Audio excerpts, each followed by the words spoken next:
De la SAFER en Guyane, un espoir pour tous les agriculteurs en attente d'un terrain.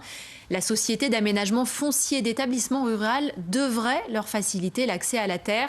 Mais pour l'instant, c'est un parcours du combattant qui peut dégoûter, sauf quelques irréductibles. SAFER, 4e épisode, signé Laurent Marot et Frédéric Larzabal. C'est un grand jour pour Jean-Marc Boulanger. À 48 ans, cet ancien employé de société immobilière est en passe de devenir agriculteur. À l'EPFA, l'établissement public foncier d'aménagement de la Guyane, il vient signer une promesse de bail sur un terrain de l'État suite à un appel à candidature lancé en 2019 sur une zone agricole à Kourou.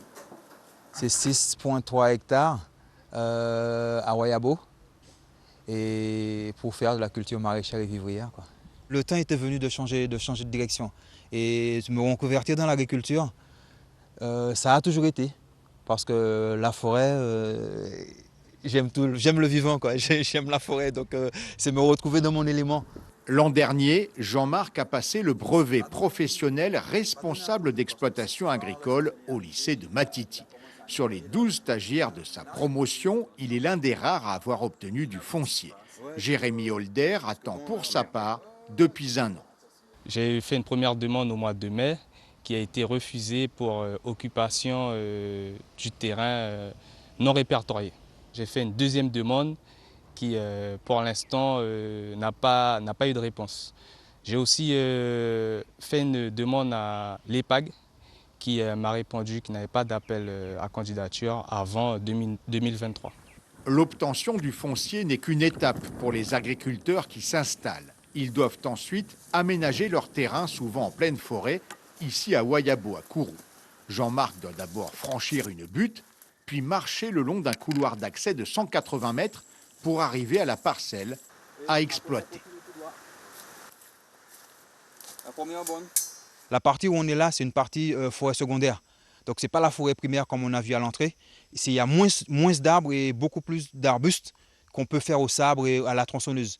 Mais le plus gros, je pense que c'est l'accès pour venir jusque là où on est. Jean-Marc espère récolter ses premiers légumes d'ici 1 an et demi. Loin des champs, Alexis Sinod travaille dans un atelier de réparation de camions à Cayenne. Si la mécanique est sa deuxième passion, il a toujours rêvé d'être agriculteur. En 2003, après son diplôme agricole, il demande du foncier à l'État sans résultat. Il travaille ensuite sur l'exploitation de ses parents à Montsinéry-Tonnet-Grande, où il se rend toujours dès qu'il le peut. En 2017, Alexis dépose une nouvelle demande de foncier dans la même commune. Ça n'a pas abouti puisque la mairie a classé ça sur zone agricole, même qu'il y a des agriculteurs là. Et la CTG il a classé ça sur zone du SAR, pardon. Pas en zone agricole. Pas en zone agricole. Et c'est par rapport à ça que ça a resté bloqué.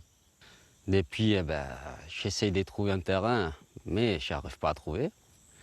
J'ai dû de travailler, faire une autre chose pour pouvoir vivre, tout simplement. Alexis évoque des proches qui ont été eux aussi déboutés de leur demande de foncier. La création de la SAFER et la promesse de 20 000 hectares pour l'agriculture suscitent un espoir mesuré chez lui au vu de la lenteur de la mise en place de la nouvelle entité. Et demain, dans le dernier épisode de la série consacrée à la SAFER, nous ferons le bilan de la cession du foncier aux agriculteurs.